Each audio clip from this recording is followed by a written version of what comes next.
shoes off with my team. Oh, so cold, I swear my flow froze. All I need some G. Listen, work a certain system as we travel the distance. Take me to another town, show them how we get down. So many taking credit for something they didn't earn. Jordan and Cedric gonna be the ones that make them learn. And those are real names. Look, money is a major issue, so just know when I mention paper, I ain't talking about tissue. Hey, money is a major issue, man, especially over here in Denver town for the Nuggets. What up, everybody? Welcome back. It's Thursday night, so you know what that means. We're at the bus stop. Part 1A of the bus stop. Gemini. Sorry, we got some technical difficulties behind the scenes. Some of these links. Anyway, I'm Gemini. We got Statik. What up, Statik? What's up? What's up? What's good, man? Hey, yeah, like I said, money is a major issue here in Denver, and we saw it just play out as the Nuggets lost in terrifying fashion Game 7 in a series where I think we should have won in Game 5, but hey, that's my thoughts on it. Either way, gosh, man, we just got news today. The Nuggets named interim coach David Adelman as the head coach moving forward. First time head coach. He will be the franchise's next head coach. He will usher in Joker's next 10 years of his already 10-year deep career in the NBA, where he's been historic, man, historic. And then we go and we just put a first-time head coach with it. What's up with that?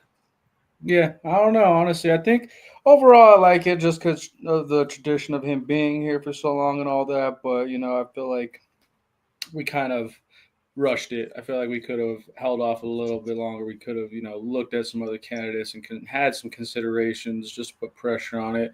Even if they were still going with this decision from the start and all that, still, seeing who's out there, who's interested, what really they could pull out. You never know who's going to come out as wanting to show interest and all that. So, I feel like we rushed it a little bit.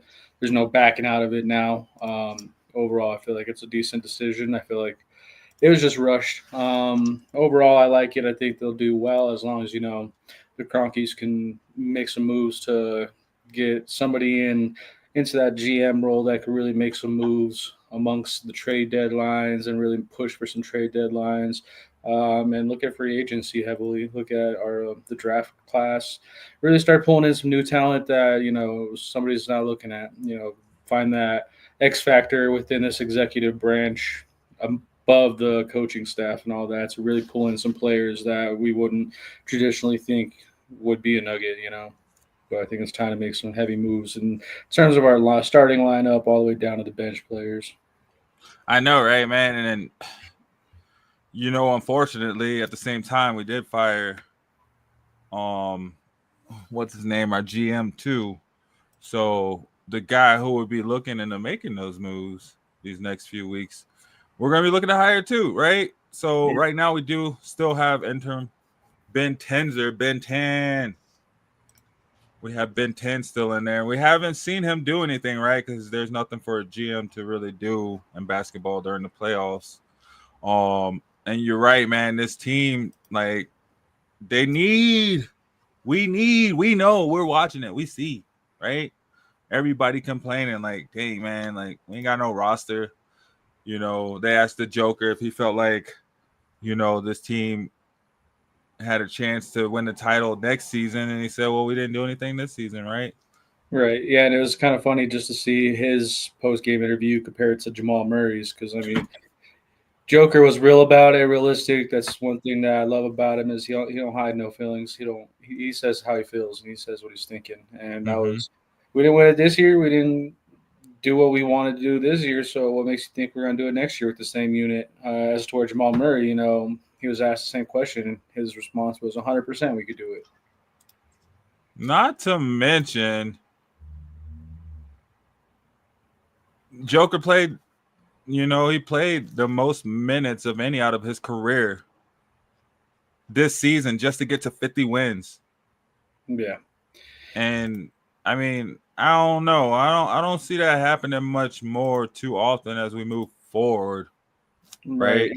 It's doing something to really support him the best we can to keep his minutes minimized. Honestly, keep him fresh, keep him ready to go for the playoffs. We shouldn't have a heavy ask for him in the regular season just to solidify a playoff spot for us to stretch it out through the playoffs. It should be something simple where we can keep him fresh, keep his minutes low, get those W's in, and just kind of roll into the playoffs knowing that he's fresh and ready to go. We didn't ask too much of him in the regular season.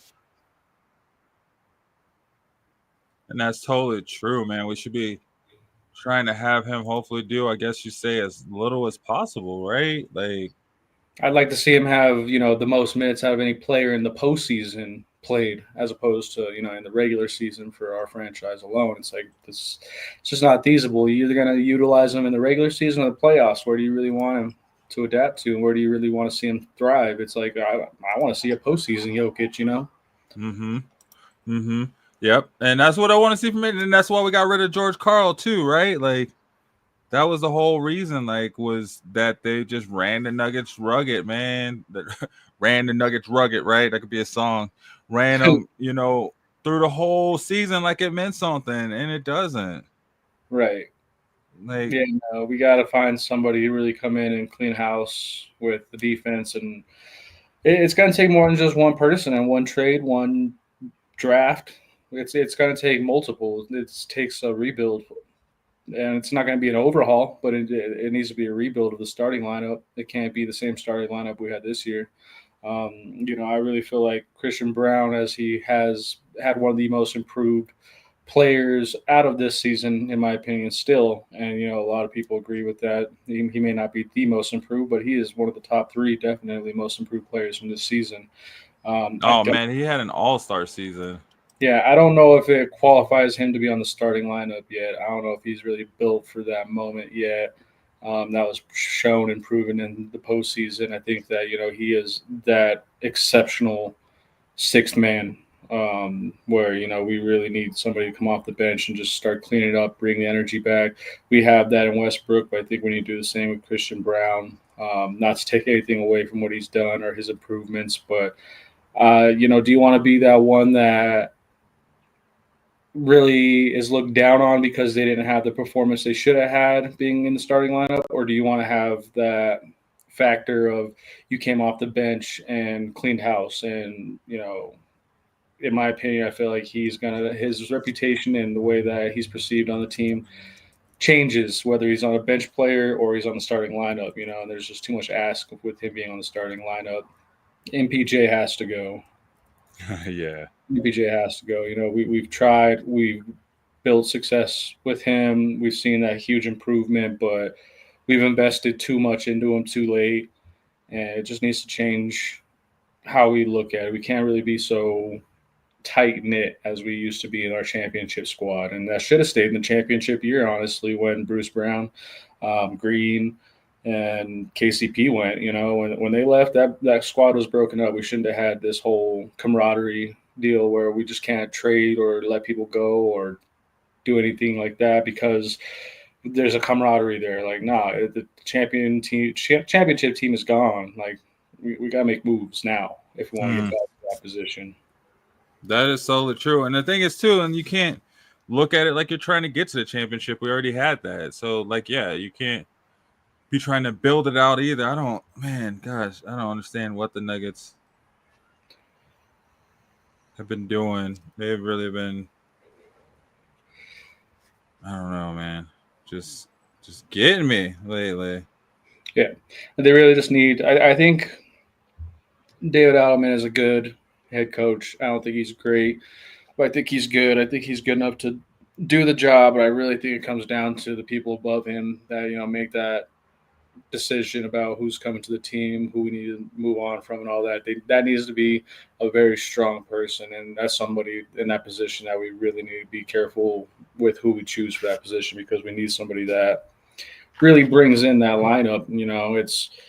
It's got to be their way or the highway, really, at the end of the day, and we have to put that faith in them and knowing that they can make that decision and that it's going to be the right one and it's going to get us places. Mm-hmm. That is totally true. They can't be wondering like, oh, not either one of them. You know what I'm saying? Like neither one of them know what to do.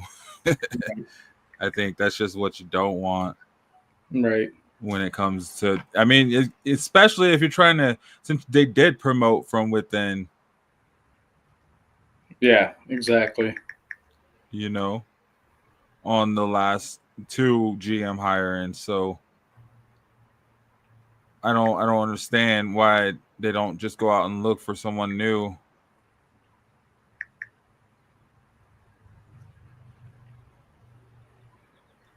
When they you know what I mean. So, but I think they are going to hire Ben 10 as the GM, and they're going to rock with a first time GM and a first time coach to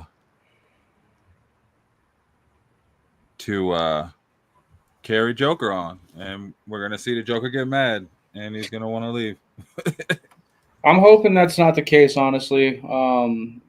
And that's just really something the Cronkies need to think about and consider. I mean, they've had success with other teams and everything like that, but we've also seen them struggle when it comes to making those hard decisions. It doesn't matter which team they own, or it's the same thing with the Avalanche right now. They're the same ownership for the Avalanche, and it's just like we got kicked out of the playoffs in hockey by a player who we let go, just because we didn't really put in the effort to really try and negotiate or keep that negotiation open. We just made this very abrupt decision to get rid of Mikko Rantanen, and we all see how that turned out for us. It was a very rough watch to see somebody we let go this season kick us out of the playoffs single-handedly. Mm-hmm. Yeah, that was wild, man. Just kind of both cases. I feel like OKC is essentially what the Nuggets were, 3-4 years ago. Quite honestly, we were swagging like that, man. Like, you know what I mean? Like, the year we won the championship, we were totally swagging harder than OKC, unstoppable. Yeah, swept the Lakers and just kind of embarrassed teams going through the postseason, making it look easy, and that's one thing I'm proud of the Nuggets for doing is we weren't an easy task for them. We made it difficult. They didn't just breeze through that series by any means. OKC had to earn their right to get to this Western Conference Finals. It wasn't given to them like it was in their first series matchup against the Grizzlies. Well, I mean, whatever. I won't say the refs, but I mean, We all on. see SGA game was one. popping. Yeah, game one with Timberwolves. That's been highly controversial. I've been watching a lot of videos regarding the ref's decision on that and how it's ruining the league, about how SGA is just getting these calls, and they look back. Jalen Brunson too. Yeah, they look back at the tapes and all that, and they do the replays, and it's very obvious in there. It's not something they can really hide from or run from. It's very obvious that they're making the wrong calls, and that there's no contact, and yet he's still getting the call. It's like it's not what the sport's about. It takes it back to a time where people just really didn't. It's turning into baseball viewership where people are just going to lose interest heavily, and they're just going to be, this isn't for me anymore. I'm going to go try and get something else. I'm going to go see what else is on TV, and it's earning the fans and viewership's trust back, and understanding that maybe technology is the way to go with this, in terms of overturning calls and all that, like they're going to with the NFL, and I feel like it's flip-flop with the NFL. Technology is kind of ruining it as to where it's taking out of that old school vibe, but I feel like technology implemented in the NBA could really help the NBA get the calls right, where the refs aren't the final say. Like, it can be taken back, it can be overturned because the ref was wrong, and it puts a lot more accountability on those refs to make the right call and admit when they're wrong. There's no accountability there. You argue with the ref because they're wrong, and you get teed up because you throw the ball at Shy because he's just a flopper. Yeah, man, those two are going back and forth right now. Yeah, that's one matchup that I love to see, though. Like, I would love to see my Nuggets there, but Ant versus Shy that's a great matchup. I feel like Timberwolves are going to come out on that one. Mm-hmm. Yeah, I saw that. Shy and Ant are about to put the league on notice this series. Top 2 players in total points this past season. Shy with 2484 points, and then Ant Edwards with 2177. And 601 of those points from Shy come from the free throw line. 600. I was gonna say 2,000 of them come from free throws.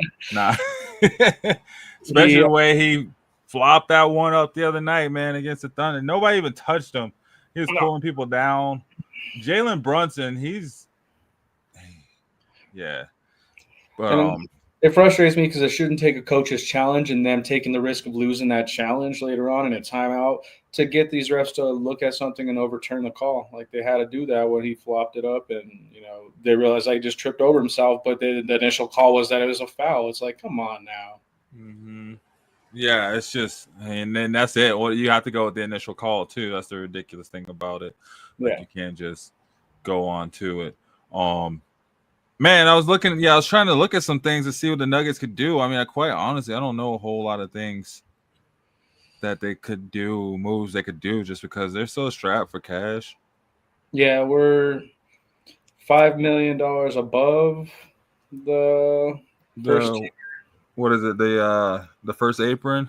Yeah. And they were saying, it was like 82% of their 82% of their salary is going to just Joker, Gordon, Murray, and MPJ. Yeah, and about to be Christian Brown won't kick in until 26, 27.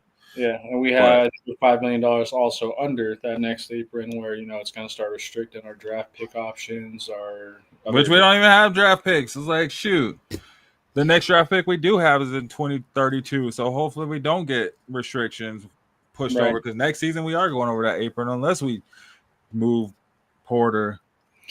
And really, it's going to come down to trades. We're just going to have to do that classic switch up of taking sending away MPJ and possibly potentially one of our really good players like Christian Brown. I really love to see Christian Brown in Nuggets jersey, but it's going to take us taking that heavy hit in order to bring some really good dudes in. Honestly, we're gonna have to sweeten the offer up and make it as nice as possible, and that's where that GM really needs to stand out and be top tier in negotiation status. Really, he needs to know how to talk. It's gotta have those relations, right? You gotta have those, because I mean, if we don't, then you know what I mean. Honestly, we're watching Christian Brown get traded. We're watching, Strother and Watson get traded, and all of this would have really been 4-0.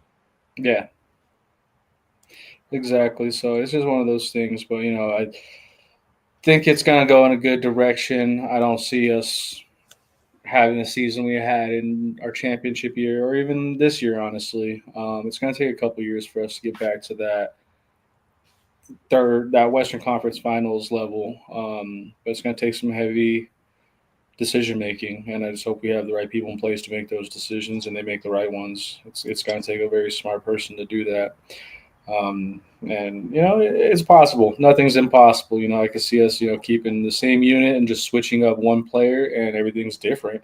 But it just has to be a really solid player, and they need to play defense. Let's be real.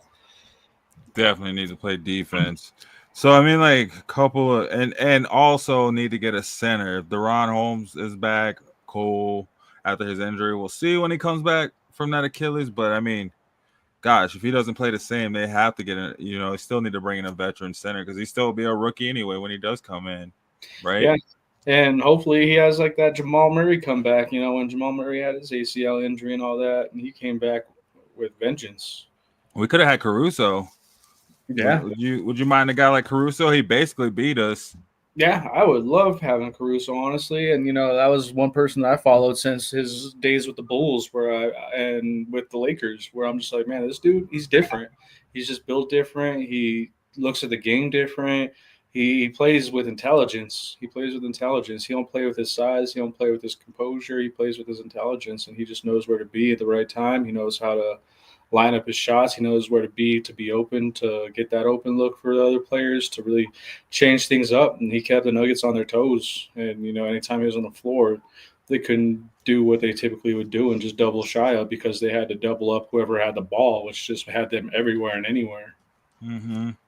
Yeah, I think the goal is hopefully at least Dario Saric gets or decides to opt out of his deal, giving us another $5 million. And I mean, I would honestly say, hopefully, maybe Russell Westbrook gets a bigger offer somewhere else. Gosh, just it would just suck to roll out this same exact team next season. In the same starting lineup. It'd be super disappointing to see game one. It's MPJ, Aaron Gordon, Christian Brown, Jamal, and Nikola Jokic again. Like it's gonna be the biggest letdown of an offseason for me, honestly. When that same starting lineup is exactly the same, nothing changed except for the bench, and they think improving the bench is gonna help us out, and it's like no, it's not. Mm-mm. Yeah, I mean, gosh, unless you get Swatson in the gym, man, and just get that dude's his three is nice, man, but just get it more consistent, right? Get his stroke more consistent, turn him into a two-way wing player. Then we really don't need MPJ, right? Because we're gonna lose a lot of shooting if we get rid of MPJ. That's the thing, man. Dude can shoot. Yeah, he can. When he's on it, he's on it. Jamal Murray, I think, it's horrible to think about and say, but I feel like he's Nah, really Murray's garbage, bro. I don't care it's what. I'll say it. Everybody keeps saying Murray's gonna get better and this and that. yeah, no, where I was gonna go with it is that it's sad to see him go, but there's the door. Right? I think it's that time really to, and I feel like it goes back to that camaraderie feeling I was talking about earlier, where it's like we got to get over this feeling of family and just really Right? mix it up and change it up. Family is aware of the hard things. Send them to Toronto. Bring Scotty Barnes here That would be dope. I would and appreciate. get some defensive action on top of that shooting action, right? Because we can get that shooting from Murray more consistently. Dude ain't been consistent. I've been saying that, man, since like 2014. I feel like dude ain't been consistent since day one. He's really good when he's good. He's great, but only when he wants to be. We need like an Ant-Man who's just gonna go out there and even Ant-Man wasn't that consistent in the fourth quarter the other night, so I guess not, right? Yeah, and that's just the thing is they got to look at his statistics on everything. Out of it, when playoffs are a 7-game best of 7 series, and he's only good for 2 or 3 of those, that's not enough. Nah, and if it is gonna be 2 or 3 of those, it better be 6 and 7, shutting them down, not doing good in 5 and 6, and then nowhere to be found in Game 7. Joker too, man. It's like he was just like, whatever, I'm done. I'm done carrying it. Like, if it ain't gonna go, it ain't gonna go. And it's probably a very rough opinion on the matter, but if Jokic starts trying to bully his way around in the team and making the calls to say that he doesn't want to change stuff up or whatever, maybe we look at our options at like something of the same level of a Luka Doncic trade, where you're great and everything, but you're not going to make the final decision here. You're not. This isn't Team Jokic. This is the Nuggets, and exactly. Who can we really get for Jokic? Can we build around a huge trade with him where we land Halliburton, or we can get Ant-Man here? That'd be nice. Yeah, one can dream. Yeah, it's trading away the opinionated best player in the world, but at the same time, like it could end up like Doncic, where he goes somewhere else and then he regrets it and he's just like, "Damn, I should have just shut my mouth and took less money." Yeah, I mean, I don't know. I don't know if Luka's regretting it though, man. He's in Hollywood. Yeah, then it's different, but it's that level of shock value, I guess you could say, if that trade were to happen, where how shocked people were in terms of that trade happening. Yeah, like I think that was it, but at the same time, I mean, hey, I think at that point in time, you're looking, you see what you're making, especially in the Joker's case, though. Like at least with Luka's case, they were in the Western Conference Finals, right, the year before, so. Yeah. Okay, I can understand that where he's looking around like, dang, WCF to WTF, right?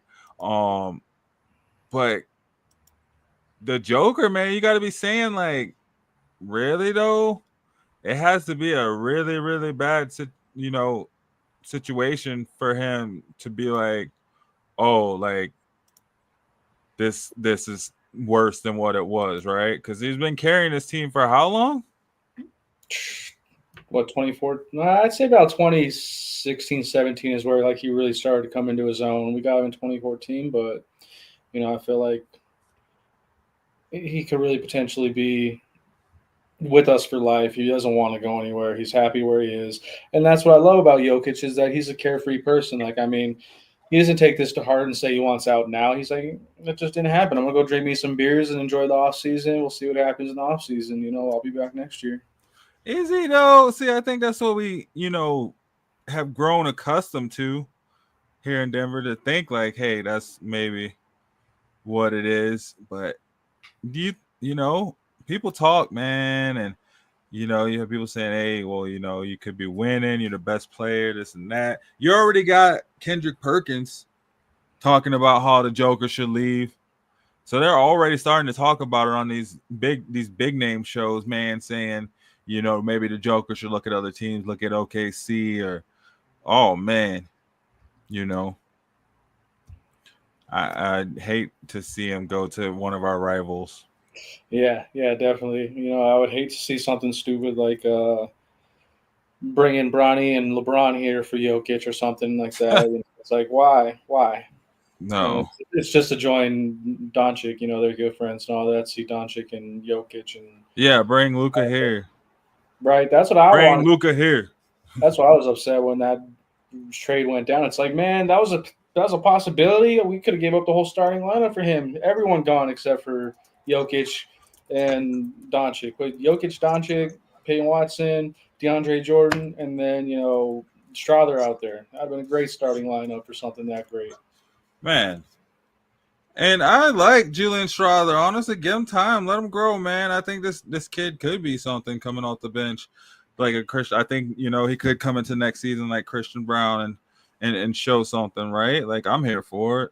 Yeah, definitely. I see a lot of Bruce Brown Jr. in Strother, honestly. There's a good comparison in terms of his capabilities. I think he's capable of meeting that standard and really being that person that hits the floor and puts numbers up. I mean, he put up, I can't even think off the top of my head the exact statistics, but I think he played 20 minutes and got 15 points or something like that in that one game where it was the Strother show, Mm-hmm. Yeah, what was that? Like game 4? Or was it game 6? Yeah, it was game 6, because it was like, why didn't you put him in earlier, man? Right. What the heck? And that goes to show too, is like, dang, man, Adelman, he did take it to 6, but did he though, or did the team take it to 6? Yeah.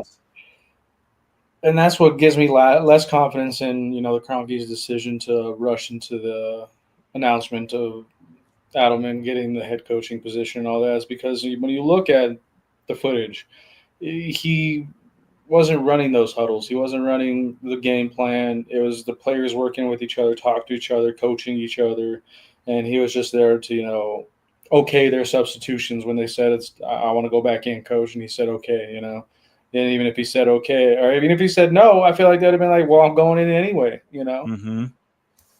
Yeah. Gosh, man. And that's where, I feel like we're going to lack that true leadership from a coaching standpoint. Is he's kind of pushed over from the relations he carries with these guys. They feel like they could just get one up and make the decision as if they were David Adelman. And it's like, no, you got to leave that decision to the coach. If you want somebody else in there, you sit your ass on the bench and smile. Wait till he's ready to put you in. Let him take true leadership of that. Mm-hmm. Yeah, it's especially is Murray going to be listening? You know what I mean? You see Murray listening to a David Adelman. He's watched him grow as well too the past 10 years. You know what I mean? Like, not just Adelman watching Murray grow. Aaron Gordon came in already as a star and kind of watch Adelman do his thing, grow into his role. These guys have spent years being served. You know what I mean? Assisted by this assistant coach. Yeah, exactly. And so, that's my fear. That's my fear, is that, he's going to be the interim coach, even when he's the labeled head coach and all that. They're still going to look at him as the interim and kind of abuse that position they have and the relations they have with him, where they feel like he's just there for publicity's sake. Yeah, which is, I don't know. I call him the Mad TV dude, but that's just between me and you. Yeah, I seen that comparison today, and I was laughing. I'm like, that's hilarious because it's hard to argue that he does look a lot like him. Man, this playoffs though, it's been interesting, bro. It's been exciting. Yeah, Honestly, like every series, I just feel like since the Lakers and Clippers, man, and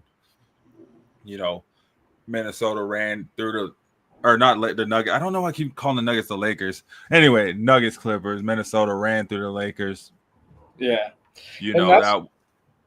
I think that's the cool thing too, honestly, is the fact that Nuggets is must-watch TV when it comes to playoffs still. Because I mean, even win or lose, we're giving people a run for their money, and it's labeled always like one of the best series to watch, whether it's East or West and all that. People are always tuning in and talking about the series that the Nuggets are in, whoever they're matched up with.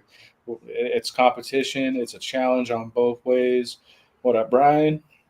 And yeah, it's great TV. It's must-watch TV, and that's what I want to continue. Even though we're losing, we're still one of the most talked about series in the playoffs and the postseasons and all that. So we just need to continue that, build off of it.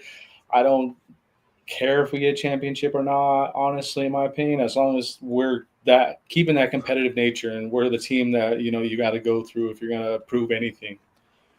Yeah, and that's basically what it was, right? Because I mean, now people are saying, the champ is pretty much going to be here in the West. Whoever wins this Western Conference Finals, and it's crazy too to think that both these teams have beat the Nuggets in meltdown fashion in Game 7s.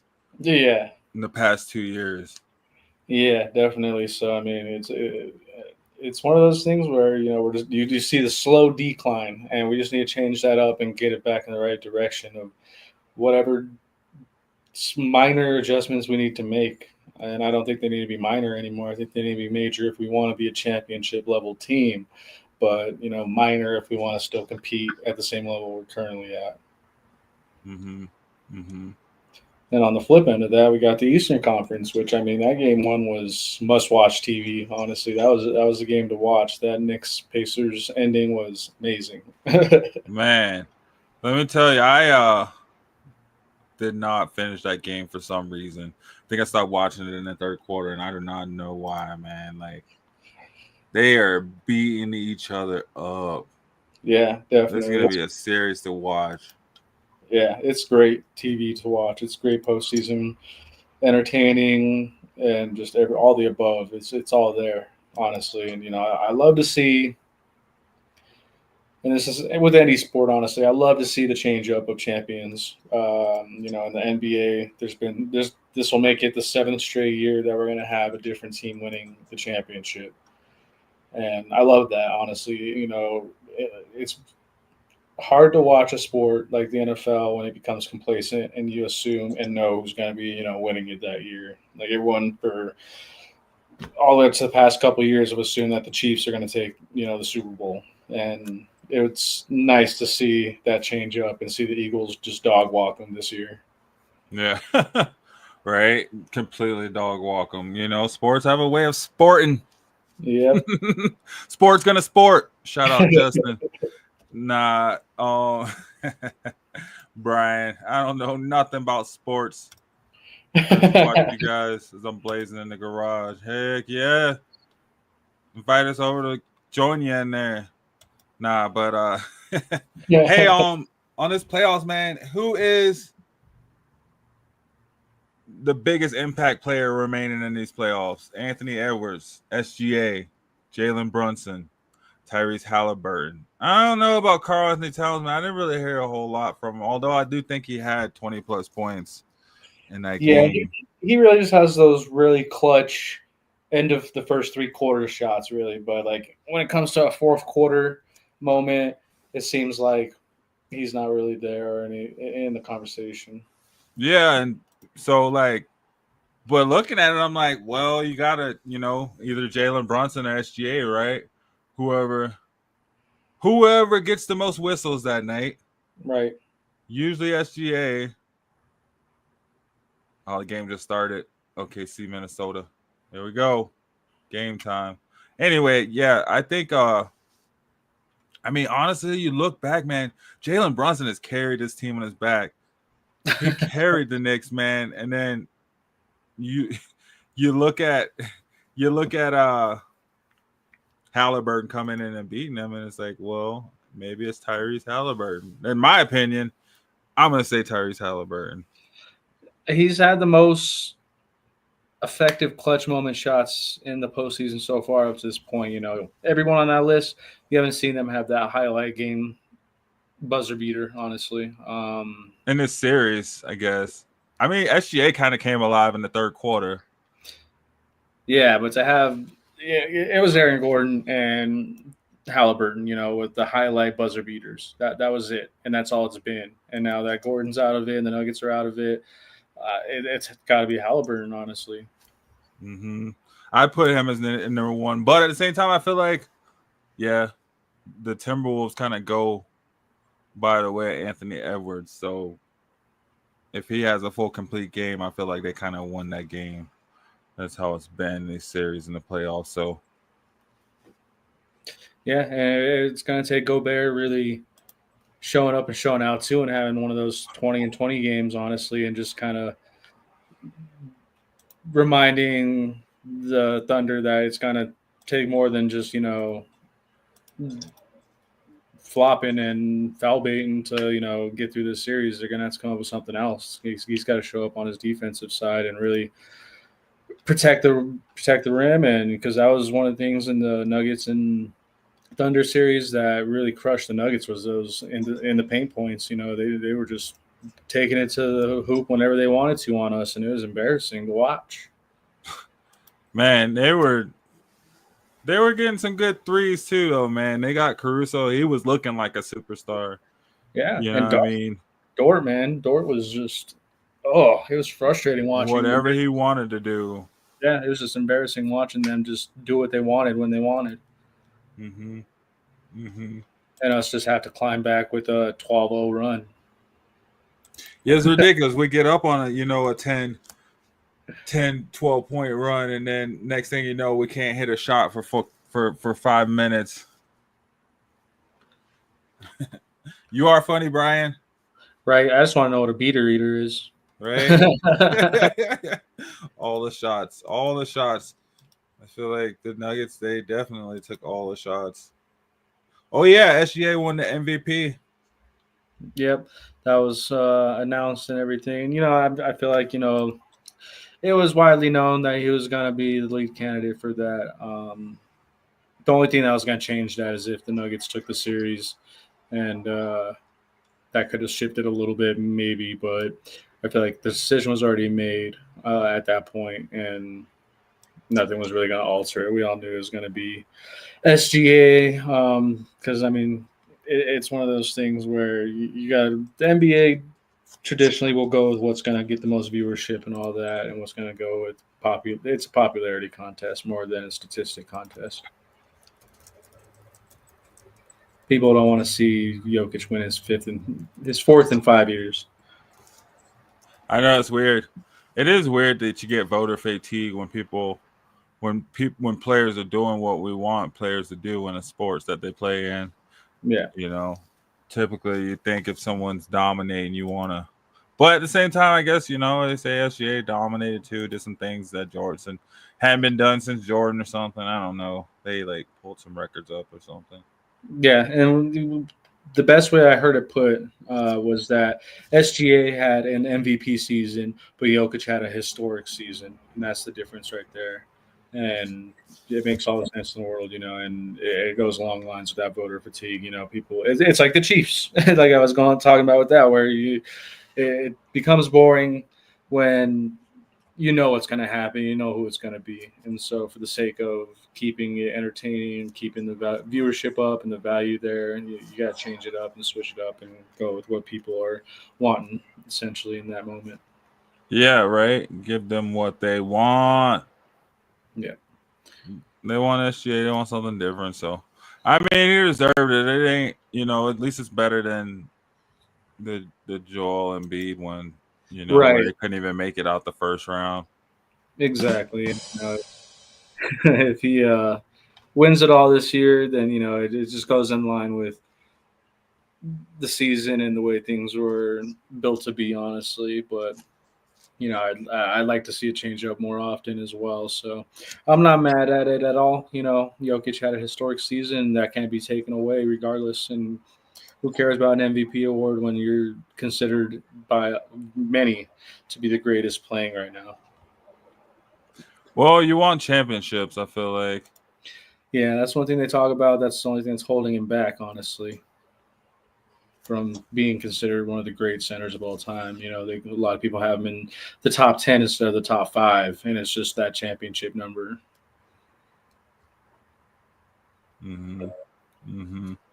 And that's what is going to be the argument, right? It's like, at least he has the one. He has the one, so at least he does have one. But then you look at the other guys, the top guys that are in the tops of those rankings, they have multiple rings, multiple wins. Yeah. Also they had multiple all-stars as well too. Correct. Yeah, no, we have one all-star. Yeah. And he's the one that's playing. Like George Karl said, he didn't have a joker. Yeah. Yeah, no, that'd have been crazy to see, Carmelo Anthony stick it out and not do what he did and leave in such a negative way and stick around for the Jokic era. And oh man. And he'd be winding down right now like LeBron. Yep. Holy crap. Just having that shooter. That's what we need, is a consistent shooter, man. If we had Melo shooting right now, we wouldn't need anybody else, quite honestly. He wouldn't have to play defense. It's not like Murray plays defense. Right. MPJ is playing defense when he's not hurt, but not really. Like, our defense sucks. So it's not like we got defense. Right. Man, to think about what shooting. Yeah, to think about what could have been if we had kept Melo, had we kept what's his name? J.R. Smith and Melo and Jokic, man, that'd have been crazy. That would have been something wild. I think we probably would have been in the mix a lot sooner, right, than having to wait for Murray to not be hurt. Right. He would have just full been season. You'd look at Murray how we look at Christian Brown right now, honestly. We totally would. He'd be coming off the bench, bro. He'd be an afterthought. That's the thing. Like, we got these starters that, we all had those hopes and dreams about MPJ, and it's already, we saw it didn't work out. I was like, okay, you didn't hit on that. You should have been moved. We should have been moved on and just dealt with it. You can get shooting from anywhere else. And maybe that plays into the role of Mike Malone's departure. Maybe, he was a lead candidate of really carrying that camaraderie feeling and being like, and, you've seen it in his interviews. In the last interview, they talked about before the trade deadline where he's like, we're not going to get rid of MPJ. We're not going to even talk about it. And it's like that might have been a big part of why, what led up to his departure, because he just really wanted to keep a solid unit together and this and that. And it's like it wasn't the right unit to try and fight for. Right?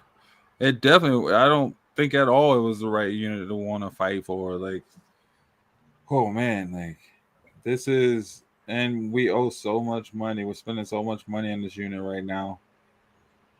Just to barely be able to compete. The only reason we're competing is because we have the Joker.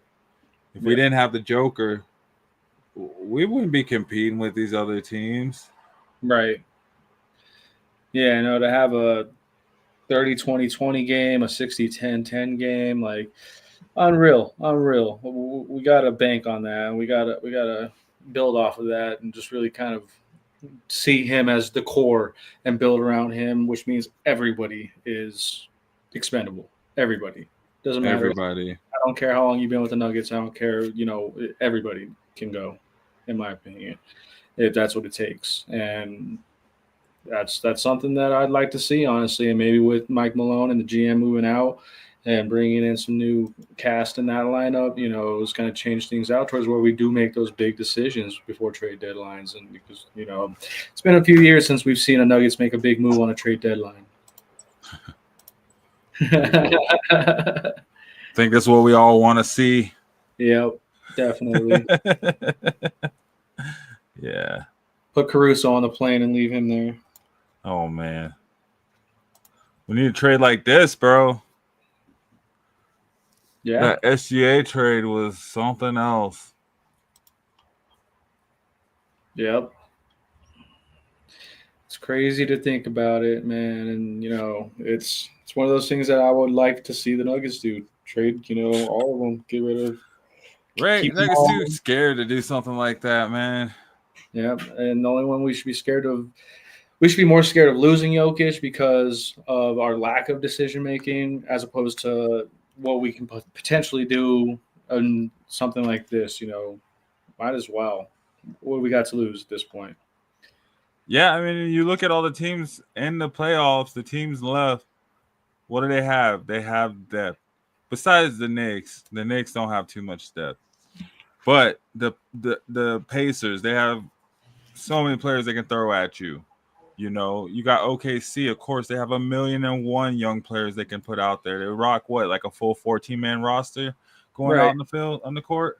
You got the Timberwolves, they run like 10, 12 deep. Right. And they didn't shy away from, trading out Cat when the time came. It was like, what, let's make a move. And Minnesota's always been looked at as like the Nuggets Junior because they had our old GM that built our championship team. And then he went over to Minnesota and started really developing that team up. And, that's just what we need to do and duplicate is make those changes and not be afraid of it. Not be afraid of the results, really. If it goes worse, whatever, we tried. But it's better than being complacent like we are now and just being afraid to do anything. Yeah, right. Like but it's kind of hard to want to blow it up because it's like, dang, You miss 100% of the shots you don't take, they say. That's true, but is the Joker up for that? Is the Joker gonna go through a rebuild? And that goes back to my conversation earlier. If he's going to be queen in that aspect and be, the drama starter, you can go too, man. We'll develop a huge shock value trade with him and pull in 4 players for him plus some picks because he's worth it and that value's there with him. Yeah. And that clears our cap for years to come and gets us trades gets us draft picks until we get them back on the legit level again. Till we get back where we need to be, till we find another second round Joker. Exactly. We just got to wait until that talk about commercial hits and then get our draft pick in. Oh man. Yeah. But there's a lot of potential in not being afraid. At this point in time, I feel like we've hit our peak with the crew we have and have had. We're not getting any of those guys back. KCP and Bruce Brown, love to have them back. Don't see it happening. Green is old. Well, you see it. I mean, you see it on both these teams, Minnesota and OKC, man. You see OKC, the young team that made the bold trading away their star, their agent star, and Paul George. And they had Russ too, right? They had, who was it? Paul George, Russ. Who else did they have on that team? I think they had somebody else. Man, I mean, was it Chris Paul? Yeah, and even I think that was right before he went to Houston. Yeah, Houston, and now he's with Golden State. Yeah, so they made those bold moves, trading away those guys and starting over fresh with all these young dudes. You know what I mean? And then you see Minnesota, they drafted their guys, just from within, and then they went and made the big trade for the star and Julius Randle. You know what I mean? Bringing in that second star. Yep.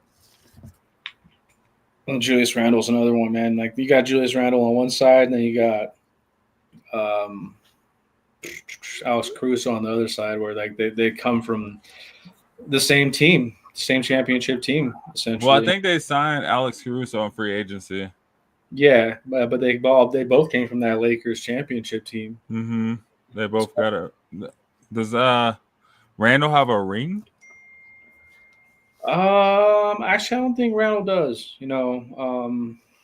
He came from the Lakers, but I think I was in their end of Kobe's prime. Yeah, he played with Kobe. Yeah, and then Caruso came in a couple of seasons after that and wanted in the bubble with them. Yeah. and that was after leaving the Bulls. And so they both come from the championship level team of understanding. They both really understand like the units in which they come from and whatnot. They've stayed in that Western series heavily. They've never played for Eastern Conference, so kind of crazy to think about. And you got Shea and Ant on the other side, and that's where I feel like Timberwolves really have this series down. Is they have that former Defensive Player of the Year in Rudy Gobert, where he should be that X factor for them and winner for them. There's not really anybody on that OKC side that matches up to his level.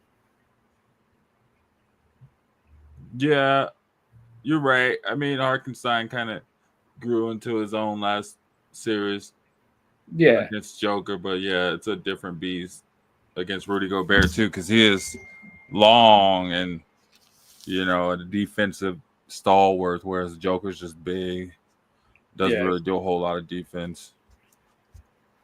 He does, but not really. And that was a great series when we got to see Rookie of the Year go up against MVP of the Year. That was the series for sure. Oh, you talking about with Chet Holmgren? No, I'm talking about when Nuggets went up against Timberwolves last year and all that. Yeah. Oh yeah, huh? That was a good matchup. And then look what happened. They smashed us in Game 7. Went on to the Western Conference Finals. And then blew it to Dallas. Like they're about to do the OKC. Yeah, I'm hoping they can get over that hump. It's one of those teams that I'd like to see win it all is Timberwolves. I'd like it to either be Timberwolves for the East or the Western Conference or the Pacers for the Eastern Conference. That's what I want to see in the finals. Yeah. But I could see it being Indiana and OKC too. And in that series, I think Indiana's going to take it to him. Indiana's been that really like underdog story of the year where nobody expected them to do what they're doing. And if they just keep running with that momentum and, that build up, then I think they can go all the way with it. And OKC ends up being like Dallas last year where they were expected to win it all. They should have won it all, and they fell short when the time came. Yeah, we'll see, man. I mean, everybody is pretty much expecting especially at this point, right? With Cleveland out. Right. I think everyone always expects the number one to win it all. Everyone expects the number one to always win it all. I know, and we'll see. And they usually fumble it. They almost fumbled it back. They should have fumbled it last series. Like, you know what I mean? We had it, and we fumbled it. Yeah.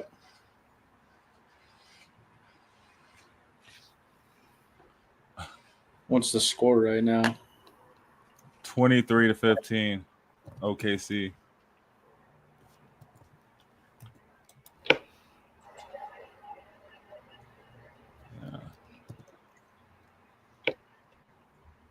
Dang, man, it's gonna suck to watch SGA's next couple of years. If all he's gonna do is try to get freaking fouls.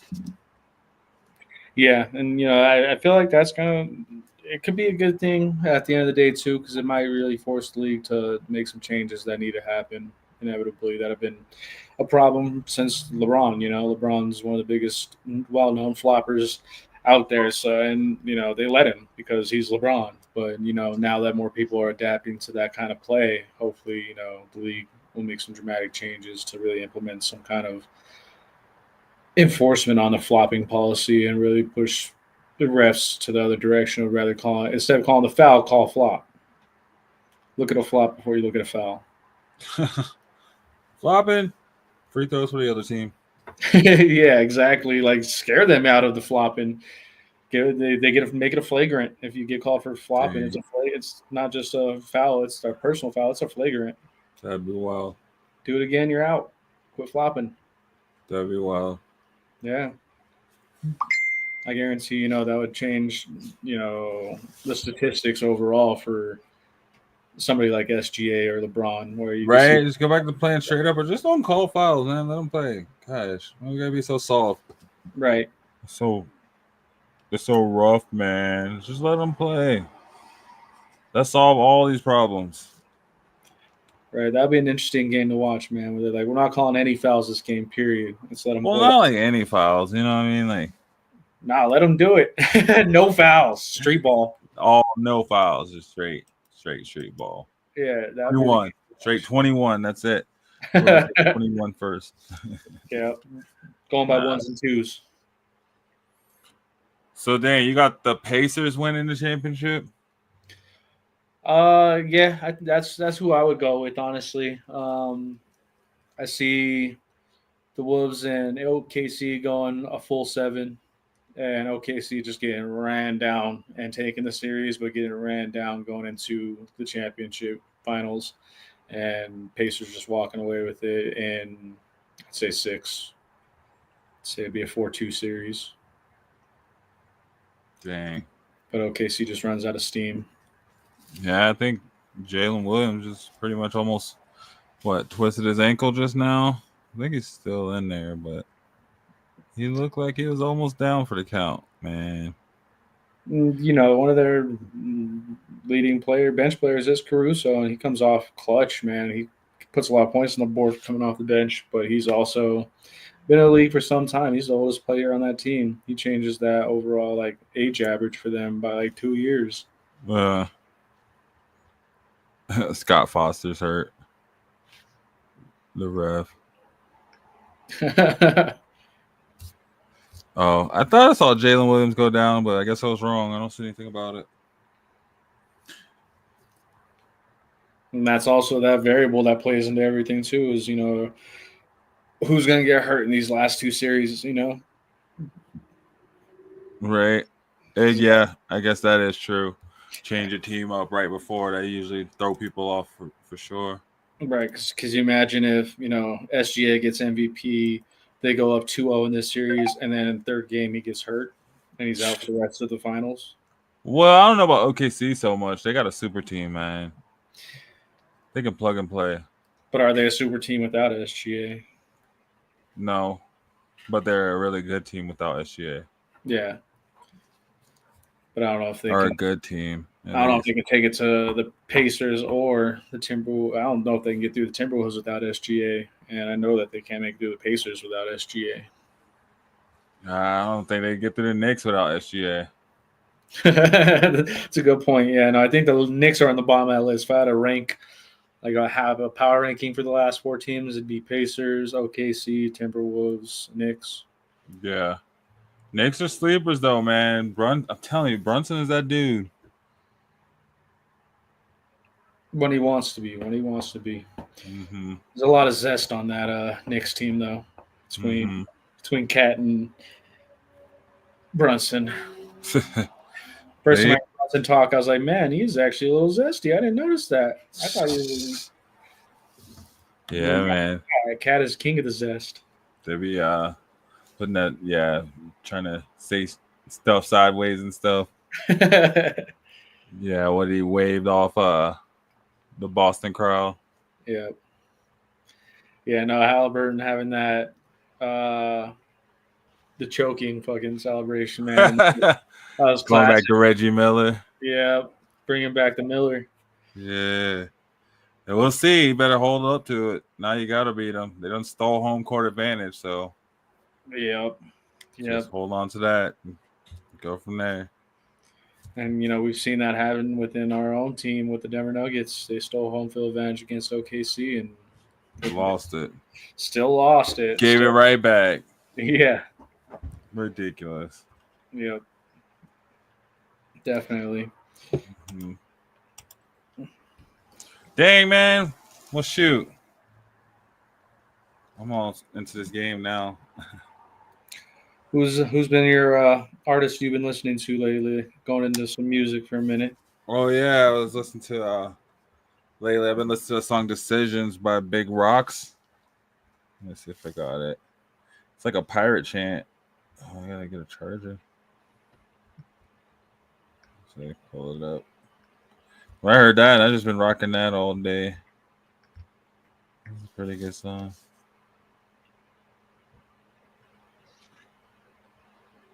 Yeah, it's like a pirate ditties. What's it called again? Decisions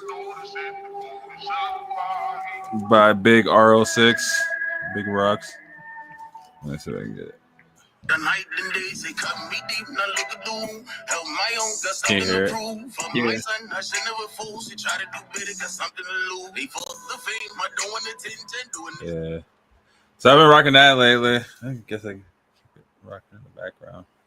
Oh, I don't know. I heard it. I was like, dang, it's taking me back to the military days. I don't know. I did not think about doing some ditties, man. It's totally different. It's a whole different style. Talking about Diddy and all that. How you feel about this whole Diddy? Oh, I know, right? I can't even use my favorite word to say like the little hymns and stuff. You know what I mean? Little rhymes. Yeah. Oh man, that's crazy. What Usher just went and testified. Kid Cudi too. Kid Cudi just went up and testified. Oh man, Kid Cudi. Yep. Dang, let me. Being the immediate ex of Cassie, he went up and talked about how he feared for his life when Diddy Molotov his Porsche. So, man, that's some real mafia stuff right there. Diddy was. Well, they were like messing. Kanye was like messing with Kid Cudi too for a while. Yeah, and man, Kanye, he's just been wilding out lately. He put up a post saying that he's done with his anti-Semitism nonsense and that he's sorry for everything he's been doing. It's like, okay, how long is that going to last before you're anti-Semitic again? Yeah, they're gonna make a movie about all of this stuff going on right now, man. Yeah, We need to just get on that. hip hop is on a weird teeter-totter right now in terms of how it's going. You know, there's people holding it down and the new class coming in that keeps everything fresh and good. But this old school class is really starting to come out with some random stuff and some drama and some stuff blowing back on hip hop's face, making hip hop look bad, man. You seen speaking of hip hop, you seen the trailer for A Hip Hop Story? Huh. Oh man. You can't even you gotta watch it on their website and stuff, but it's Affion Crockett. Avion Crockett's funny. Yeah, he plays a couple different characters in it, but it's like the history. Go through like the history of hip hop. It looked pretty good. I think I'm gonna watch it. Me and my wife one of these movie nights. It's a hip hop story. It's like a spoof. What's that going to be streaming off of? Oh, it's been out for a while, man. It's on that web. You just got to go to hiphopstory.com. Oh, okay. Yeah, here. I wonder if I can play the trailer on here. Well, can we get away with that? Let's see.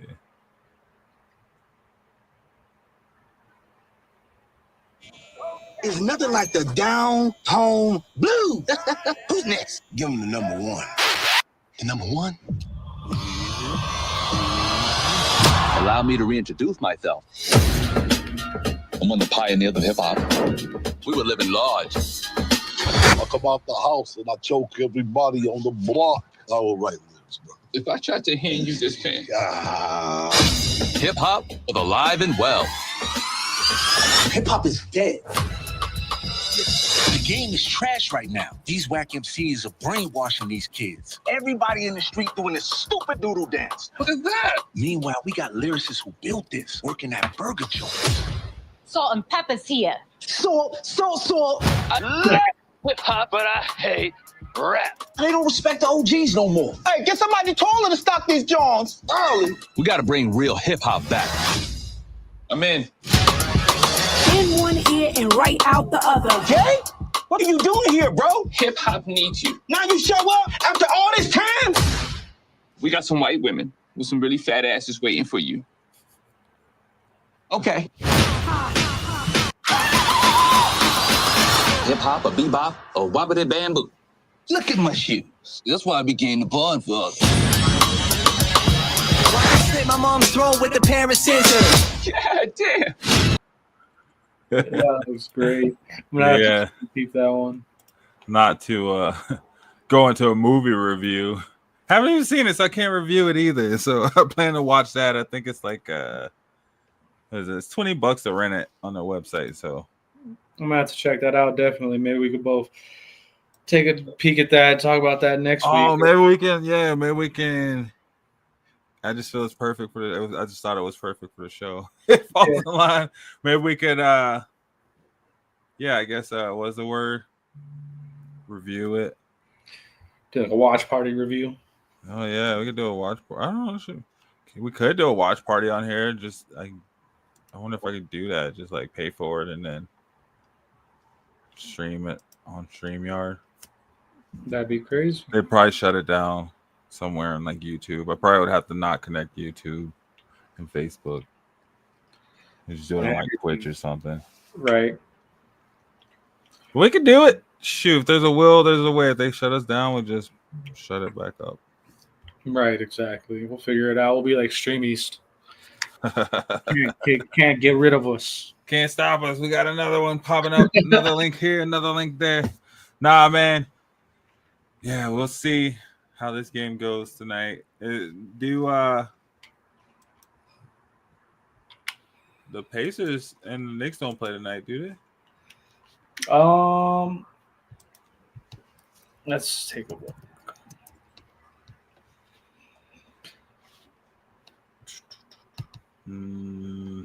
Tomorrow at 6 p.m. Yeah.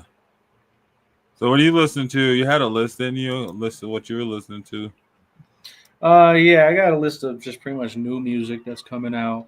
One of them is who I've been listening to a bunch lately, which is always Denzel Curry. Love some Denzel Curry in my life. But he's coming out with a new song tomorrow called Ichiban. So look Ichiban? Yep. That's coming out tomorrow. New song from him. Logic is coming out with a new song tomorrow as well. What? Yes. I thought Logic quit. Yeah, he's retired a few times. He's like, who is it that kept coming? He's like, who kept coming back out of retirement? I can't remember who it was. But yeah, no, he's retired a couple times and came back already. But he has a new song coming out tomorrow called Go Round. Go Round? Yep. YG drops a new song tomorrow called Hollywood.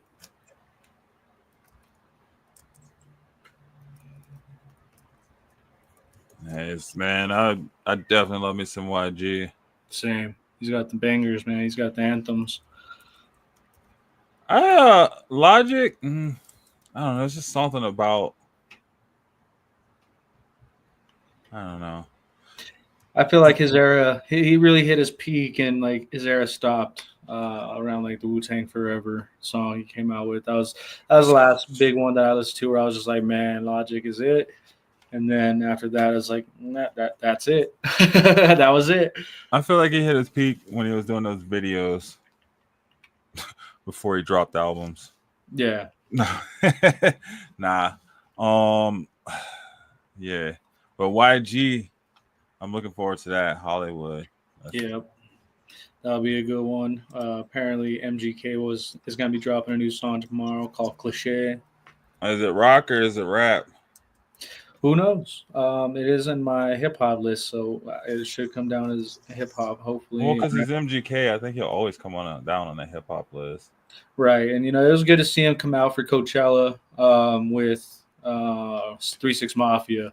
Really took it back to his like hood days and his Cleveland, Ohio days, where he was estimated 1999 or whatever it was. I seen a lot of the old MGK come out when he was performing with 3-6 at Coachella this year, which was nice to see. It was very refreshing to see him go back to his old school roots and take it back to his hip hopness. Okay. I like it. We'll see. Hopefully this album, the song is a hip hop song.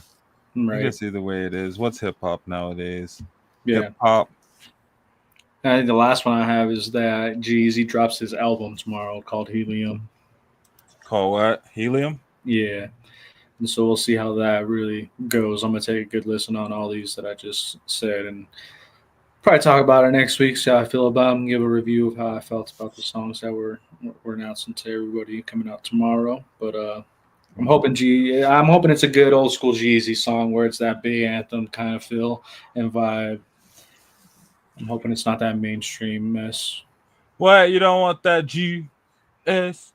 What's that one song? All I ever I don't even know what song it is. I just know it's all poppy. Yeah, the one I always think about is Me, Myself, and I. Oh, yeah. It's just me, myself, and I. all his songs gotten poppy. Yeah, definitely. But it'll be interesting to see how that album comes out and how it looks and sounds and everything. See if he goes back to his older ways. Yeah, dang. I know what I'm gonna be listening to tomorrow throughout the day. Some YG Hollywood on repeat. Some YG. Might check out some G-Eazy, check out this album, see what it sound like. Yeah, I'm interested to see what this Denzel Curry song is about too. Just because I don't, Denzel is one of those one dudes that I feel like doesn't miss. He has that In the Pain song. That song didn't miss at all. That's an anthem. That's just a banger. I bumped that on a regular. But yeah, no, this is one of those ones that I'm excited to always see it. The new Denzel Curry song. What about Key Glock, Glockavelli? That's new. Did you listen to that? I have not heard that one. That's pretty good. I feel like it's a bunch of like remix beats. I only listened to a few of the songs. But it's a pretty good album. It's okay.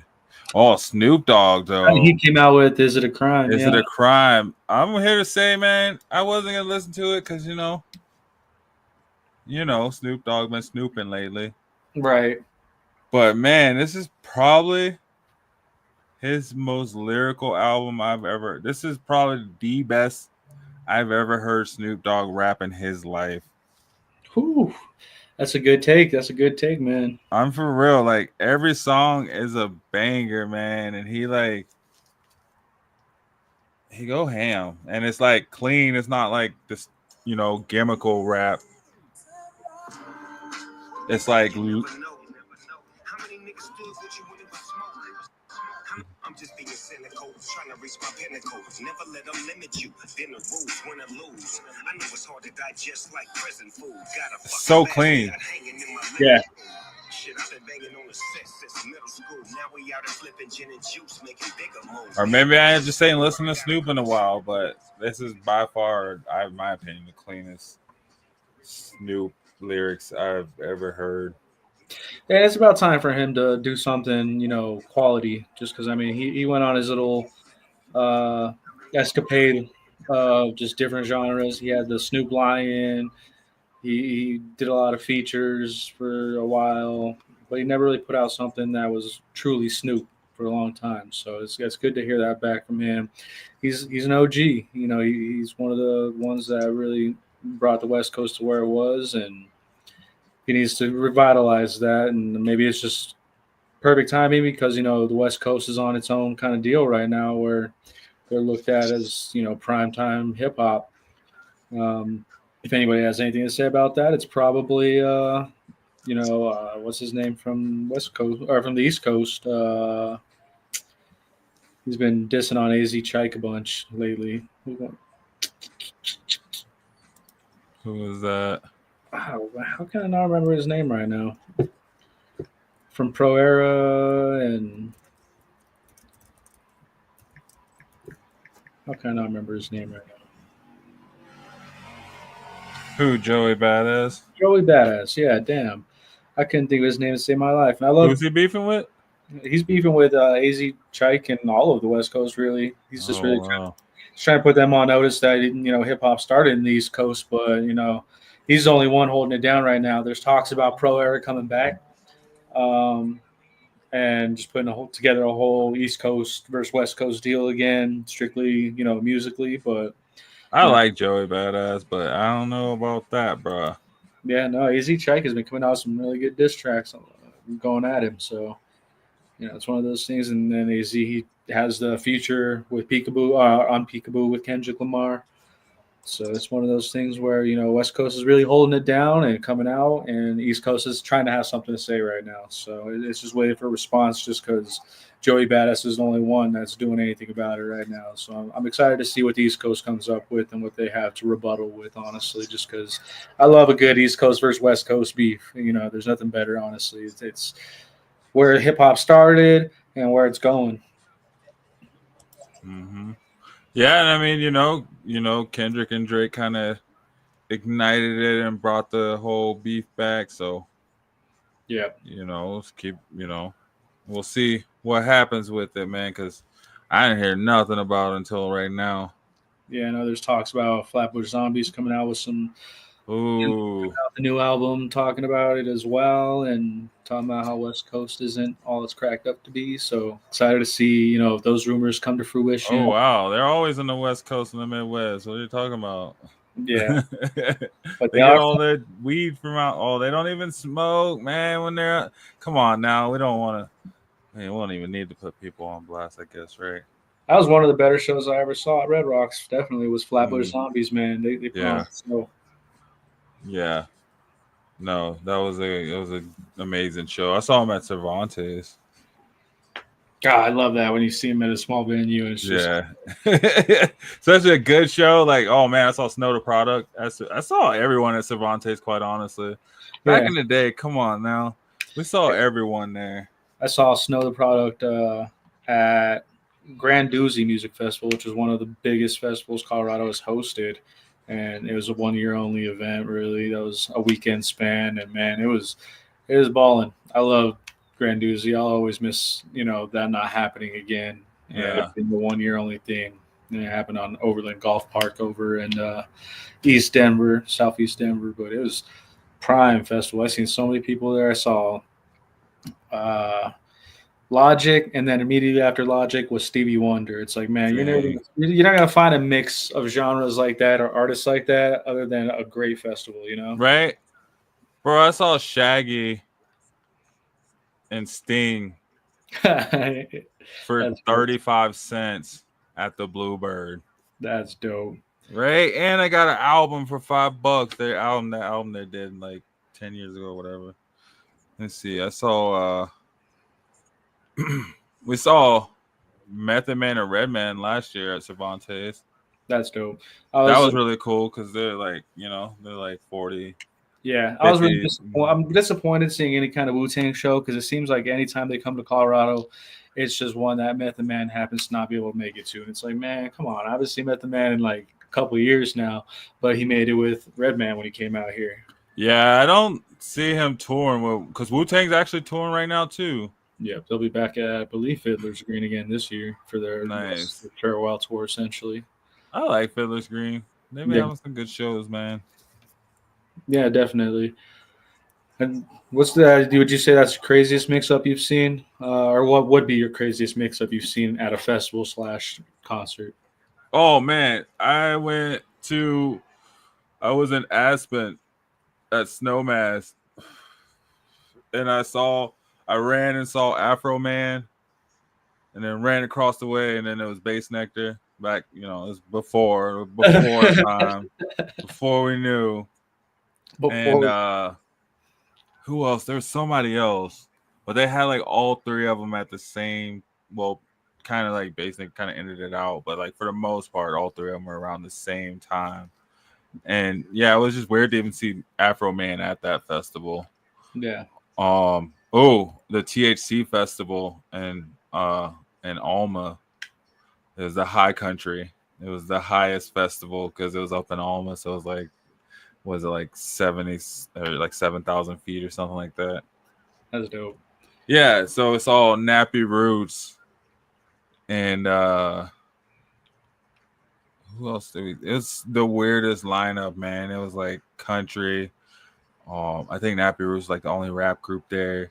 There were some rock groups, more rock groups, and then like a couple of DJs, like electronic DJs there. Okay. And that was so wild. We got to go backstage. I actually got to go backstage and hang. I got to, kick it with Nappy Roots, man. So that was awesome. That's dope. Yeah.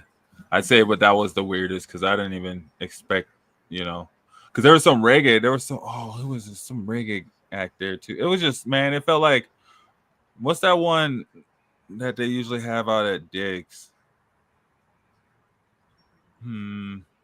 It's like a super random music festival. All right, maybe they used to have it. I think I know what you're talking about, but I can't remember the name of it. I know it was out there when I first moved out here. Let's see. Gotcha. Yeah, I think, man, I have a couple too where it's just can't really pick one, but a crazy mashup that I seen was in Vegas. It was Life is Beautiful Music Festival. Bro, I always wanted to go to that festival. Man, it's so fun. You got 9 blocks of Fremont Street shut down for it, and 4 different stages. It's pretty similar to Coachella in the setting and like the genre mix up and all that. But I got to see Kendrick Lamar, Oof. and I got to see who was it? The Galantis, Bass Nectar, and then there was another hip hop artist I got to see. I think it was Childish Gambino or something like that, back in like 2017. And then back in 2015, I worked Coachella, and I got to see AC/DC, The Weeknd, Ariana Grande, and then Schoolboy Q and Absol. Nice. I saw Anderson .Paak when he first came out. So I think this was like 2012, 2011, 2012. That's pretty dope. Yeah, it was. Oh man, it was this festival down in Buena Vista. Nice. They didn't even have it again because the town didn't want it.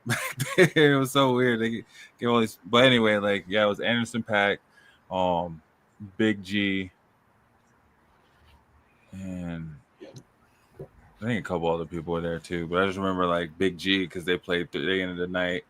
But then I remember Anderson .Paak because my homie Fletcher was like, "Yo, you gotta come check this dude out," and he was like playing the drums and rapping and just going off. And it was like old school Anderson .Paak, right? So it was like when he was just spitting, bro, and it was like, dang. Yeah, I remember a fun fact about Anderson .Paak was he played a show in Red Rocks, I believe is 2022. But his show was scheduled to end at like 10:35. And because of like my connections and working there and the position I was in and all that, I had a lot of inside information about what was going on and all that. And I was informed to, when I was backstage, there was this no talk to Anderson .Paak policy because they didn't want his management team didn't want him to know that the curfew for Red Rocks was actually, in fact, midnight that night, because he had to be in Vegas the next day for a show super early. And they wanted him to commit to it. That venue, his management team, everyone told him that at 10:35 was the latest he could play at Red Rocks. And there's like a no talk to him policy so that nothing slipped out that he can go to midnight because they're like, he definitely will. And like that changed my like the way I looked at Anderson .Paak. Cause I'm like, damn, he's a real one. If he knows that he can play longer, he's gonna play longer. That's an artist right there. Right. Like I don't care when I gotta be in Vegas. I'm playing till midnight. Let's go. Right. We saw Lauryn Hill at Red Rocks, and she was late. Oh man, I think I know the show you're talking about. And then I think she only played for like, well, I think she maybe did one encore, but I think she played till like 11.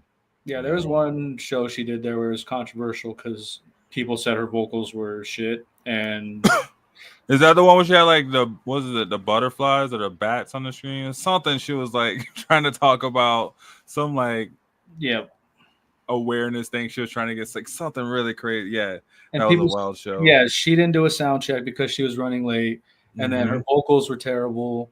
And then she blamed the venue itself. She said it was their fault, and that it was just not. It was the venue's fault. It wasn't her, but she got a bad rep for that, honestly. But yeah, no, one of the best ones I seen at Red Rocks was Lupe Fiasco, man, probably a couple of years ago.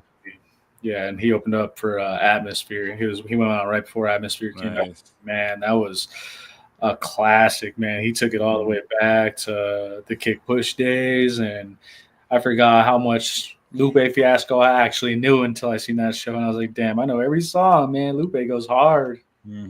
I saw him out at Dick's. He opened up for Bass Nectar. that's another real artist for you right there. Is when he's like, you want me to open up for you? I don't care what you do. Let's yeah, and then he was like walking around with a sword and stuff. Hell yeah. He was all yeah. No, Lupe was a good show. I saw Talib Kweli, bro. Ooh. That was an amazing show because that was like Talib is like one of my absolute favorite artists. Saw him. Let me see. Dang. I'm trying to think. There's some rapper I saw, man, at this warehouse in San Francisco. I forget, who was it? Oh, it'll come to me. Yeah, man, and that's real hip hop right there. That takes it back to the Eternal Reflections days and Black Star, man. Him and Mos Def together. It's like, man, that's like the NBA super team right there. Like, what do you mean you both are doing an album together for real? Right? Yeah, I think they're still touring too. I wouldn't doubt it. That's crazy. Yeah, no, Black Star is definitely up there with one of my favorite East Coast duos. Yeah, them. I say them. Obviously Outkast, Mobb Deep. Mobb Deep. Yeah, Outkast is definitely one of the duos for sure. Duos, gosh.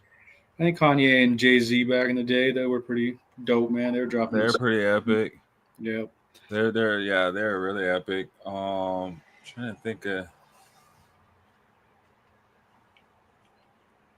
Dang, that's about it. Then you go to like trios and. Well, I guess you could say Fat Joe and Big Pun technically. Ooh, yeah, no, Fat Joe and Big Pun. That was classic right there for sure. Honestly, too, that was East Coast through and through. But they had the whole Terror Squad though. Yeah. But yeah, I'd say. That's Meth and Redman, man, that was a duo right there. Yep. I'd say you can't really mess with. You got Dre and Snoop, Dre and Eminem. Yeah, Dre and Cube, pretty much.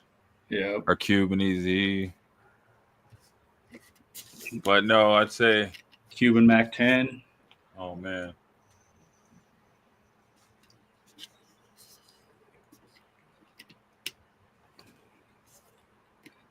Oh. Minnesota down by 2 points in the second quarter. Yep, they're coming back. 4 minutes left. Maybe we'll see. That's now it's SGA flop time. Right. Here we go. Look at him. Come out of. Didn't even call it. Look at him fall right after I said it. Come on, man. He would touch you and then fall back. Like, bro. Okay, I get it. You know what I mean? Like, that's what, Kobe, the Lakers would be down, you know what I mean? 15 points, and then Kobe get like 3-and-1s. Well, you ain't never gonna see Shy with a torn Achilles going to the free throw line. Exactly. Kobe would go up and dunk or lay it up. He wasn't like falling backwards. Yeah. You're not gonna see Shea dislocate his thumb and go have one of the sideline crew coaches and teams pop it back in so you can go play some more. Yeah. No, he's gonna go out. He's gonna go out in a wheelchair over a thumb. Yeah. I think you're right about that. It's gonna be the Paul Pierce. The Anthony Davis non-contact injury in the wheelchair. Yeah, seeing Jason Tatum go out with no contact injury was pretty unfortunate, honestly, man. That's gonna really alter the Celtics for. Well, they're already talking about trading away Jaylen Brown. Send him to the Denver. Maybe send him to Denver, right? Ooh, man, come on. That's a trade I like to see. Oh man, come on! I would take it all day, every day. Give up Jamal. Jamal Strawther. MPJ. Oh yeah, definitely give up MPJ and get Jaylen Brown. Just the one player and a 3 draft for 1. pick. 3 for 1. Yep. I'm cool with that. And then we'd have Brown, Jokic, and Aaron Gordon. And keep Westbrook for entertainment purposes. See if we can get back to where we were. We still have Watson too, so we go true. In. At that point, we should hopefully have at least like 10 million, 15 million, hopefully, to go and pick up a good small forward. Right. That would put Watson on the starting line, honestly. It'd be Jaylen Brown, Peyton Watson, Jokic, Aaron Gordon, and then who would you pick as your fifth starter on that? If we're giving up MPJ, Strawther, and Jamal. Right. Dang, yeah. Because it'd have to be Watson at that point until we brought someone in. Yeah. And at that point, it's like, man, I mean, that gives us a better look all around where we just are just trying to pick up that key piece, from somewhere. And that won't be as hard to navigate, honestly, with the right GM and all that. It's just like who's up there that's like underdogged and could really put some force down. That could be like a Zion Williamson or something. No, man. And then that's just too many players. It just costs too much money, though. True. That's the only problem. Because he wants the bag. He's not good, but that's where we sell it, really. And that's where we need that GM to come in and be like, do you want a championship or do you want a bag? Take the small money, come to Denver. We got you. We got the best player in the world. Do you want to play with Jokic? That's the salary right there. That's half your salary. Do you want to play with Jokic? Yeah. Do you want the potential to bring home a ring? So I guess you couldn't trade Murray until 2025. So you could do MPJ, Strother, and then maybe like Zeke, Najee, or Dario Saric, which please do Saric. Yeah. And then you could do like MPJ, Saric, and Strother. And throw in DeAndre just for, No, we got to keep DeAndre, man. He's going to be coach. Yeah, when he retires, but how longer is he going to be that bench warmer, So what if Boston wanted us to include like our 2031 first round pick, or Christian Brown or Peyton Watson? I'd say Christian Brown by himself, sure. Peyton Watson and the pick, sure. What about both of them? Nah, that would be too much. That's too deep. That's giving up too much because, I mean, we need picks eventually, man. We got to go back to the drawing board eventually. And, I don't see Jokic giving us till 2032, 2033. He's going to give us probably a max of, I'd say, in my estimate, like 5 more years. Mm-hmm. And then he's going to want to go back to Serbia and just retire in the high life, after, his extended contracts and, leaving the league with $250 million, $300 million in the bank. So how much money do I really need? I don't really care about the game that much to, I have a legacy. I did what I wanted to do in the 2020s. Mm-hmm. So maybe like that'd be hard to do for like a Jaylen Brown, but maybe we could do something for like Zion. Bring in a Zion Williamson and have him as a small forward, instead of MPJ. Yeah, and that's the nice part is that we have a great team when it comes to fitness, with Aaron Gordon, Jamal Murray. Like, really the only person on our team that isn't, like, all about fitness and being in shape is Jokic. And, I mean, he's not necessarily by any means out of shape, but, he's fit, but he's not in any way like just a beast. Yeah. But I feel like, bringing Zion here and putting some strict regulations on him to, cut down, bulk up, stay healthy, and stay in shape, because that's just the problem that Pelicans have always had with him, is him just like getting off seasons and coming back just completely out of shape. Well, I mean, Denver would force you to have to be in shape because, man, people walk a lot here. You got to be able to breathe. Air's thinner. Exactly. Got to get your workout on. Look at Joker. He started off, sipping 2 liters. Right. And we're just a fitness state. We're an outdoorsy state. We're a very active state. So, I mean, I feel like it'd be a good place for him. New Orleans is definitely home of some – deep fried foods, and changing his environment could change his whole playing style for all we know. So, yeah. Hey, I need to get out of here soon, but before we get out of here, I got a question for you. What's up? Who you got in their prime, the Joker or Tim Duncan? Dang.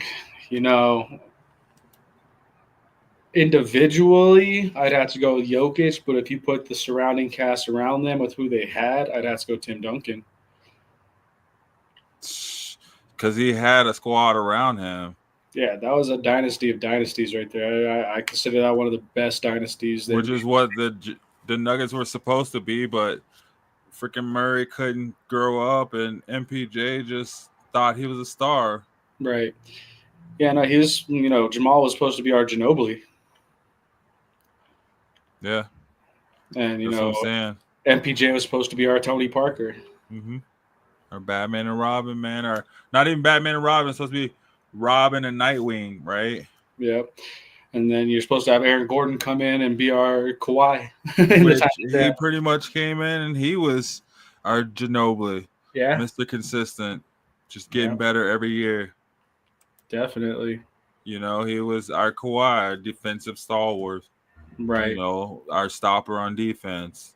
Mm-hmm. Well, Peyton Watson was more so our stopper on defense. He was our and blocker, only blocker we got on this team. Yeah, he showed up and showed out, man. He is through and through Swatson. Like, I mean, I would love to see him progress with the team, us keep him somehow and make sure that, we build off of him. I feel like he's a team player where he'll take that less money to keep the squad together. Yeah. All right, one more question. So prime SGA or prime Dwayne Wade? Ooh. It always hurts my feelings, the fact that the Nuggets could have gone Dwayne Wade instead of Carmelo. Yeah. If we would have went Dwayne Wade, we would have had those championships because Shaq would have came here. Yep.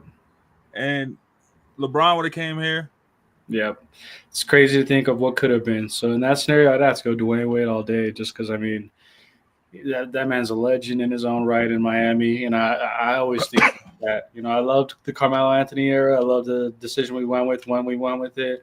But that he was too New York for us. Based on that, you're saying that the Joker should have won the MVP. Yeah. Makes sense. Yeah, and it just goes back to that conversation earlier where, SGA had an MVP year, but Jokic had a historic year, an unmatched year, a year that nobody is going to be able to exceed for at least a decade. That's true. We're not going to see numbers from anybody put up like he put up this year for a decade or so, at least. All records are meant to be broken. There's going to be somebody better than him historically. Hey, Wemby's going to be pretty good in a few years. If he can stay healthy. Yeah, true. It's one of those things where those blood clots have taken NBA players out career-wise forever, and that's not something, I pray that he gets better. I hope he gets through it. I hope he comes back stronger and better than ever, because that's the last thing I want to see is somebody of his caliber lose what could be because of a condition, Yeah. No, you're totally right. Especially like who was it? Oh man, who was the big center that didn't even play? Was it not Greg Odom? Greg Odom, man. Greg Odom.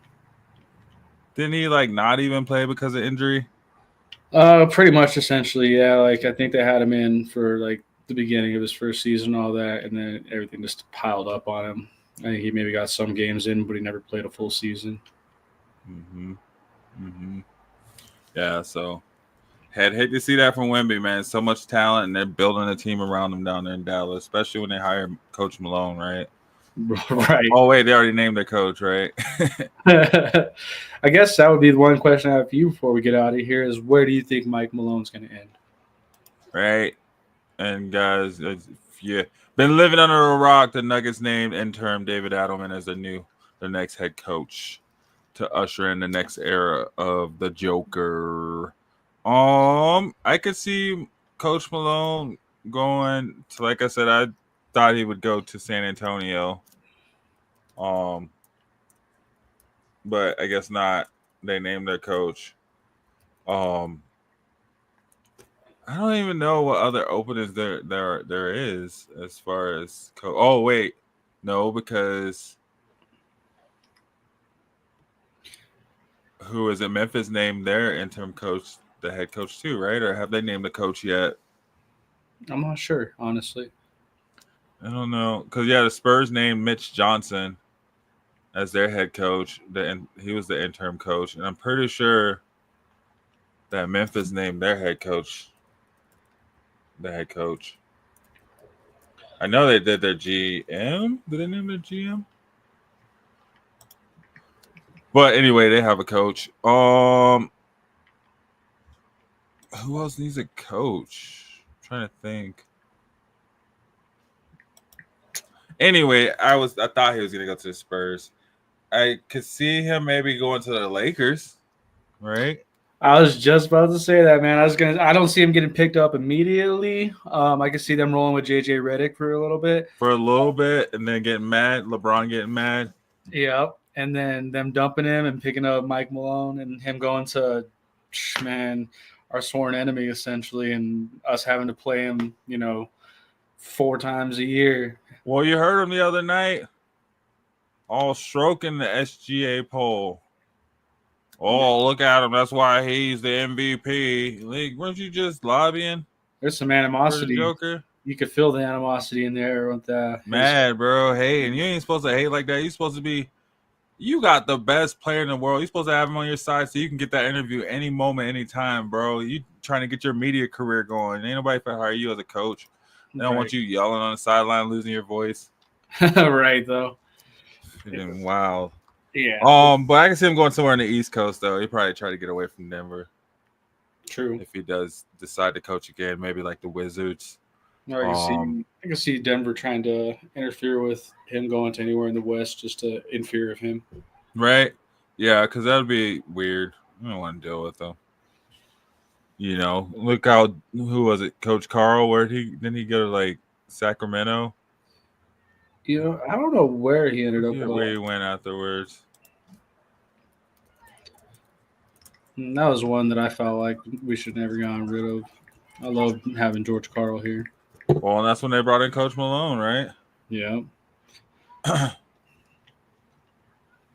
Yeah, and they fired him earlier in the season. And then, let's see. Where did he go? Yeah, he's right. The Kings. That's the Kings for 1 year. He went out west.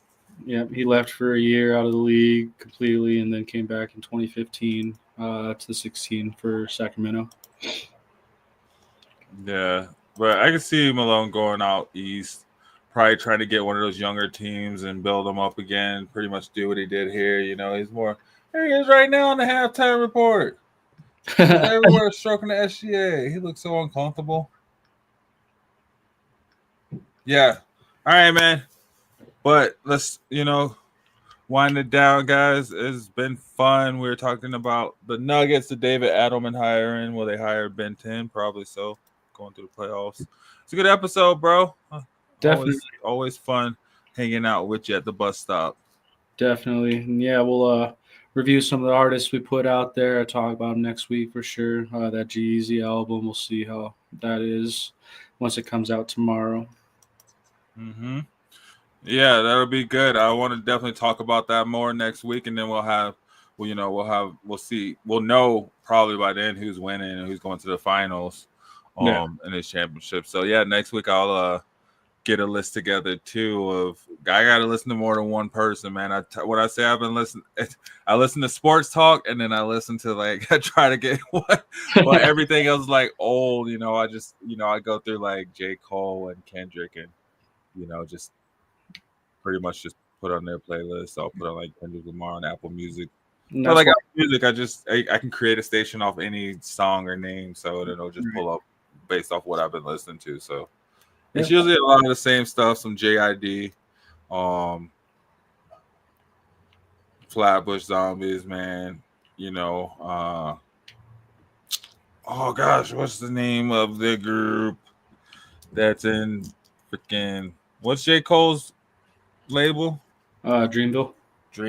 What's that one group he got that's like Outkast? Oh gosh, I can't think of their name. I can't think of their name right now either. Right? It's there right there, the tip of the tongue. But anyway, I listened to Dreamville, because they did a song with the Baby too. I can't remember what. I like the Baby. Yeah, I like Lil Baby. And that's why we have this podcast, though, so that, we can look at the up and coming, what's coming out new, review it, come back, broaden our horizon while, the audience does the same. Definitely. Right? Let us know what y'all listening to, man. Definitely. Let us know what you listen to, what you think of it, who's your favorite artist, who's coming out that you know of, who's local, who's not local. Yeah, guys, and keep rocking with us every Thursday night here on Shady Sports, 6 p.m. Mountain Standard Time. Join us at the bus stop. We'll be here, and we'll be bringing you the sports. We'll be bringing you the news and hip hop, and we'll be seeing what you guys got. Trying to build our playlist based off what you're listening to as well too. So, like you said, we definitely want to hear what you're listening to. So keep rocking with us. Hit that like button. Hit that share button. Head over to ShadySportsNetwork.com or find Shady Sports Network on anywhere you listen to social media, and we'll be there at the bus stop. Gemini, that's Statik. You got anything else? Thanks for tuning in, guys. We appreciate you coming on in, commenting, liking, sharing. Continue to do the same. Pick up some merch. Like we mentioned before, we'll be coming to you live together here shortly. Still in the works for that. Coming to you from bus stops, concert events, sports games, all that good stuff with Bronco season coming out. Hopefully we can, come to you live from Empower Field. Ooh, right. Get some tailgating going on. Exactly. Heck yeah. All right, guys. Thanks for rocking with us and have a good night. I'm a game changer. I'm a game changer. I'm a game changer. I'm a game changer. I'm a game changer.